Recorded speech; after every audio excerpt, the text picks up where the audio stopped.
monde. Eh bien, merci de vous être déplacés. En effet, c'est peut-être pas facile de se promener aujourd'hui en auto.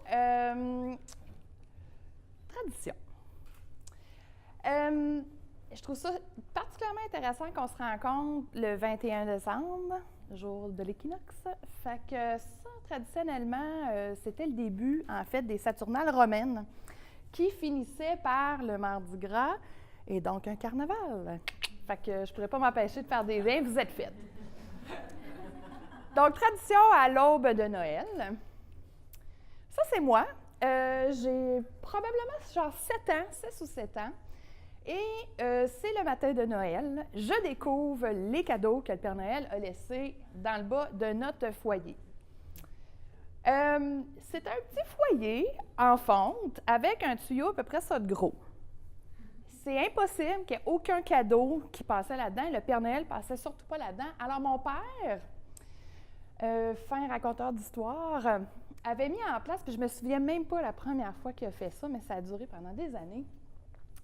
Il prenait de la ficelle, puis les 2 portes qui se rabattaient ici en fente, il faisait la veille un jeu très savant de nœuds avec moi puis mon frère pour expliquer que comme le Père Noël ne pouvait pas passer dans la cheminée, ça allait être ses lutins qui allaient venir porter et les cadeaux, qui ne passaient pas plus dans la cheminée, mais c'est la job du lutin. Fait que le Père Noël il attendait sur le toit de notre jumelé, il faisait descendre ses lutins puis les cadeaux, puis quand les lutins remontaient, son savant jeu de piège se refermait puis pognait les bas des lutins. Fait que c'est comme ça qu'on avait des bas de Noël remplis de cadeaux. On se rappelle que la tradition pour plusieurs parents de l'infâme lutin, qui est né il y a à peu près 10 ans, mine de rien, au Québec, fait parler beaucoup, fait couler aussi beaucoup de cash chez Rona ou wherever que tu peux acheter le lutin. Puis je me dis tout le temps, my God, si mon père avait mis en marché son piège de lutin, de la belle ficelle roulée, il aurait peut-être fait beaucoup d'argent avec ça, mais bon. Fait que c'est resté une espèce de tradition, même dans les années où moi étant la plus vieille, je comprenais très bien que personne pouvait passer dans le tuyau. Un réel attachement à cette tradition-là, en fait, d'expliquer, de raconter toute une histoire autour des cadeaux de Noël. Pour ceux qui ont vu les autres conférences, j'ai vraiment l'immense chance d'en avoir fait 3 en ligne cet automne. J'en ai jamais fait avant. Je suis assez nerd, j'aime beaucoup revenir au sens des mots. Puis dans tradition, souvent on confond ce que ça veut dire, tradition. C'est en réalité vraiment l'action de transmettre son savoir, du symbolisme, des actions qui ont un enjeu sur la culture puis sur la pérennité de certains savoirs pour une population. Excuse-moi, j'ai oublié ça. Voilà, Itimo. Ça, je trouve ça intéressant de fouiller ce que veut dire la tradition, parce qu'on confond souvent avec des coutumes. Une coutume, c'est vraiment plus une régionalité. La coutume de fêter, je ne sais pas, par exemple, la fête des rois, ça se produit plus à certains endroits sur la planète qu'à d'autres. Puis la routine, à ce moment-là, c'est vraiment quelque chose qui n'a pas de symbolisme, en fait. C'est vraiment une habitude que tu as qui est ancrée dans ton quotidien pour arriver à mieux vivre ta vie, faciliter, être plus productif. Et donc, moi, ça, c'était en fait une habitude, donc une routine pour moi de chercher mes cadeaux de Noël avant que je les découvre dans le bas du poêle en fente. Et je me faisais prendre par mon père. Fait que j'allais partout. C'était pas une coutume, c'était pas une tradition, c'était plus une habitude pour moi.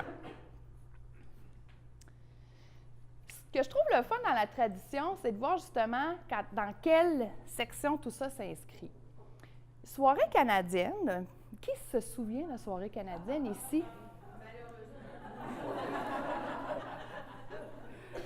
Mais mine de rien, donc pour vous mettre en contexte, pour ceux qui ne connaissent pas Soirée canadienne, en fait, c'était une émission qui a roulé de 1960 à 1983. Fait quand même 23 années de rigodons, de rires et de chansons à répondre.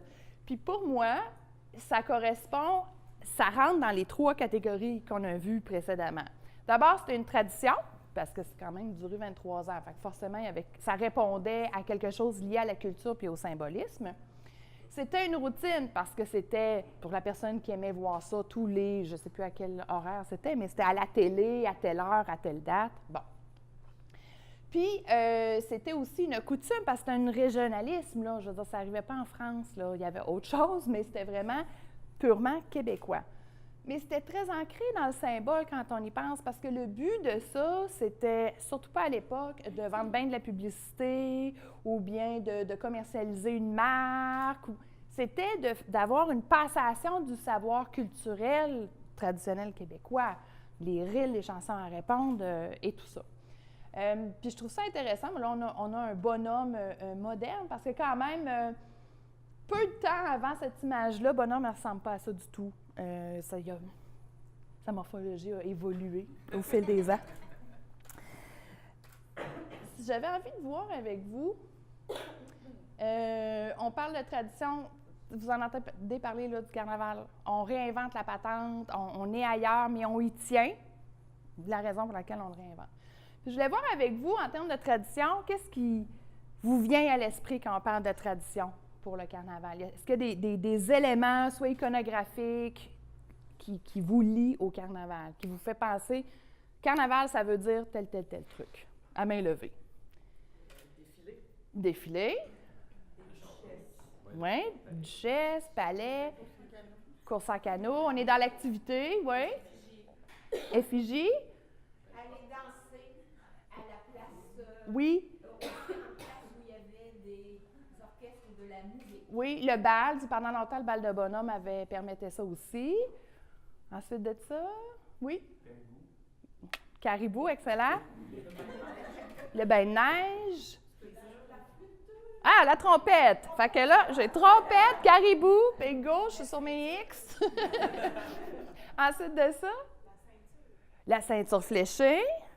Les plaines d'Abraham, plein d'accent. Les plaines d'Abraham, plein d'accent. Les duchesses. La trompette, écoutez, ça a été créé, ça, par un monsieur qui s'appelait Joseph Comeau. Et à son maximum, la trompette, c'est l'équivalent en décibels d'une chainsaw. Est-ce que parmi vous, il y en a qui ont déjà été participants dans le défilé? Tu l'as déjà fait? Tu étais déguisé en poisson? OK, parfait. Oui, il n'y en a pas cette année dans le défilé, je vais juste te le dire. Oui, oui, les petits... Ah oui, c'est encore du viseur, toi? OK, très cool, c'est bon à savoir, on recrute. Fait que je vais prendre ton nom après. Puis moi, je me souviens, je devais avoir 16 ou 17 ans, je me tenais avec une gang majoritairement de gars, un peu déjantés, qui faisaient aussi partie des scouts, mais bon. Puis les scouts étaient recrutés pour faire partie des groupes dans le carnaval, dans le défilé. On était déguisés en clown. Ça aussi, il n'y en a plus dans le défilé. Et je me souviens juste de marcher pendant ce qui semblait être une éternité dans la slush. Puis quand tu t'approchais un petit peu trop proche du bord de la rue puis de la clôture, tu en avais plusieurs qui prenaient la trompette puis que tu soufflais ça dans les oreilles. Fait que c'était plus ou moins agréable. J'ai aussi vu des gens réagir en faisant... Mais bon, ça, c'était c'est arrivé avec les bottes lunaires tout mouillées que tu pouvais tordre. Une grande expérience quand même quand on était participant au carnaval. Caribou. Pourquoi le caribou? D'où ça vient? Le savez-vous? Pourquoi ça s'appelle de même? Pourquoi c'est comme ça? Pourquoi? Allez-y. Ça vient, le nom, Oui. ça vient d'une boisson qui était servie dans un bar à Québec. Le bar, là, Chez Tipper.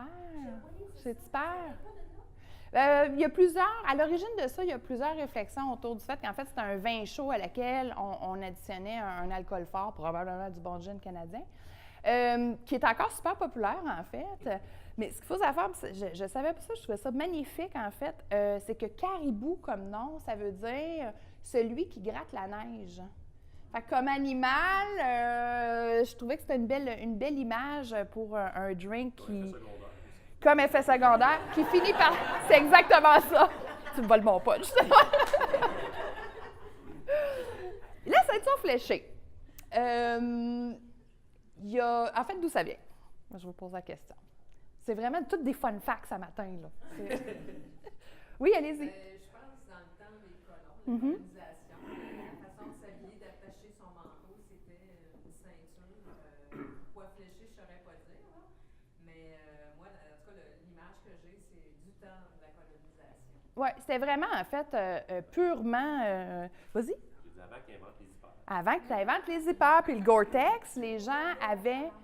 Exactement, c'était des gros paletos de poils, puis ben, tu boutonnais pas ça avec des petits boutons fins. Donc, la façon de le garder, c'était vraiment cette ceinture-là. Maintenant, c'est hyper intéressant de lire sur la ceinture, puis je ne vous ferai pas un cours magistral là-dessus du tout. Mais plusieurs gens pensent que c'était une tradition uniquement amérindienne, puis c'est pas le cas. C'est vraiment une belle mixité entre un héritage français, donc les colons qui savaient tisser, puis un héritage amérindien. Donc, tu as les chevrons, il y a des significations autour des chevrons. Il y en a plusieurs. Et on va faire un petit cours sur comment nouer sa ceinture fléchée dans le sens du monde. Parce que oui, il y a une tradition autour de ça. Vous remarquerez que de plus en plus, les plus jeunes vont se mettre à le porter autour du cou. Ça offusque certains anciens, pas tout le monde, parce que c'était absolument pas la tradition de le faire. Puis je vais vous en parler à la toute fin. Il y a vraiment une façon de tisser sa ceinture. Ainsi, j'aimerais avoir 4 participants. 4 participants. Et oui, je vais vous montrer aussi quelque chose de bien fun. Le carnaval, à chaque année, il y en a une. Ça, c'est ça qu'on considère peut-être plus traditionnelle, là, la rouge fléchée. Une autre traditionnelle ici. Moi, j'en ai plusieurs. Voilà.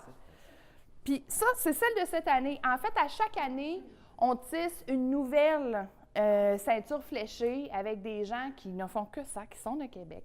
Du Québec, oui. Puis, alors, il faut placer votre ceinture autour de la taille. Non, mais même moi, il faut que je me reprenne. Là, malheureusement, je n'ai pas ma super collègue Isabelle avec nous, qui est notre spot checker pour voir si on l'a bien noué ou pas. Alors, croisez les 2 bandes de la ceinture en gardant la bande gauche sur le dessus. Comme ça. Faites une boucle, passez la bande gauche sous celle de la droite, rabattez vers l'avant. Les résultats final, voilà, c'est un petit peu ça qu'on se fait tous. Le résultat final étant que les chevrons pointent vers le bas et la ceinture, traditionnellement, se porte à gauche, du côté du cœur. C'est comme ça. Pourquoi c'est comme ça? Je ne le sais pas, mais ça fait partie de ces traditions-là. C'est ça, des traditions. À un moment donné, elles sont tellement intégrées que c'est comme ça que ça se passe, et voilà. Donc, tous ceux qui voudront tenter pour être vraiment prêts pour février, là, puis pouvoir tout vous montrer ça à vos familles, là, comment on noue comme il faut la ceinture, vous viendrez les essayer par la suite. Voilà. Où j'ai mis mon clicker? Voilà. Je ne sais pas pour ceux qui ont lu la newsletter du Creative Morning de ce mois-ci. Oui, je peux reprendre les ceintures, en fait. Merci à tous les Vanna White qui sont venus se prêter main forme à la démo. Merci beaucoup. Merci. Forcément, vous faites partie du Creative Morning, donc vous avez reçu la newsletter. Moi, je la reçois en anglais. Je ne sais pas si c'est uniquement en anglais. Je n'ai pas... Oui, hein? Bon, c'est ça. Puis quand on a lu, il y avait un texte absolument magnifique. Je trouvais que je voulais partager, que j'ai traduit, en fait, pour les besoins de la cause. Les traditions sont sacrées car elles cultivent un sentiment d'appartenance. C'est l'outil idéal pour favoriser une connexion avec notre communauté. Nous vivons à une époque où les traditions sont mises à l'épreuve et revues. Nous questionnons comment elles sont nées et le contexte dans lequel elles s'intègrent, voire même si elles s'y intègrent toujours. Les temps changent, il faut s'adapter. C'est comme ça. Vous avez toutes déjà entendu quelqu'un vous dire « Ouais, mais c'est le même qu'on le faisait ». C'est malheureusement une affirmation ancrée dans la peur et non pas le possible. Elle sape la capacité qu'a l'être humain à s'adapter et à créer le changement. Les traditions sont créées pour nous, par nous. Ainsi, elles peuvent être réinventées avec intention et imagination. peut-être n'intégrez-vous pas le prochain congé férié national, mais vous pouvez contribuer par votre générosité, votre bienveillance, votre vision et votre cœur afin de créer un futur plus accueillant. C'est le cas pour Noël. C'en est une belle tradition qui est réinventée parce que les familles sont maintenant plus petites, parce que les temps changent. On parlait du lutin que ce monsieur de Saguenay a inventé puis qui est devenu un succès populaire. Pour les enfants de mon frère, ça va être l'équivalent de mon poêle à bois avec mon père. Ça va devenir, ces référents-là vont avoir changé.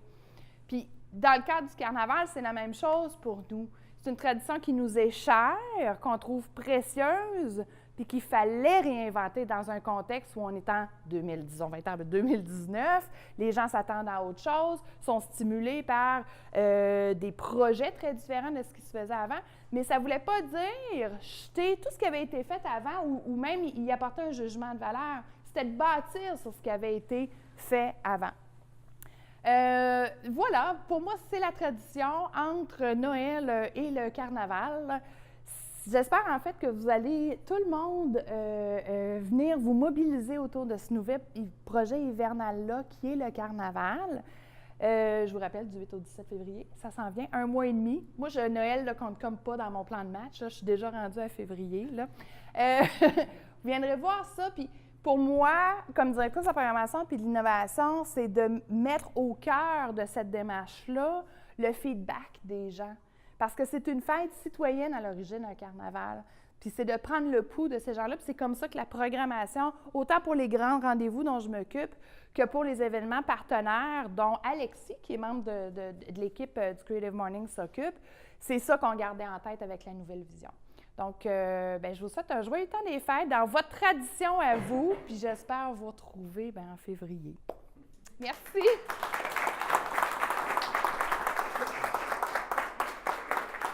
Contribuer par votre générosité, votre bienveillance, votre vision et votre cœur afin de créer un futur plus accueillant. C'est le cas pour Noël. C'en est une belle tradition qui est réinventée parce que les familles sont maintenant plus petites, parce que les temps changent. On parlait du lutin que ce monsieur de Saguenay a inventé puis qui est devenu un succès populaire. Pour les enfants de mon frère, ça va être l'équivalent de mon poêle à bois avec mon père. Ça va devenir, ces référents-là vont avoir changé. Puis, dans le cadre du carnaval, c'est la même chose pour nous. C'est une tradition qui nous est chère, qu'on trouve précieuse, puis qu'il fallait réinventer dans un contexte où on est en 2019. Les gens s'attendent à autre chose, sont stimulés par des projets très différents de ce qui se faisait avant.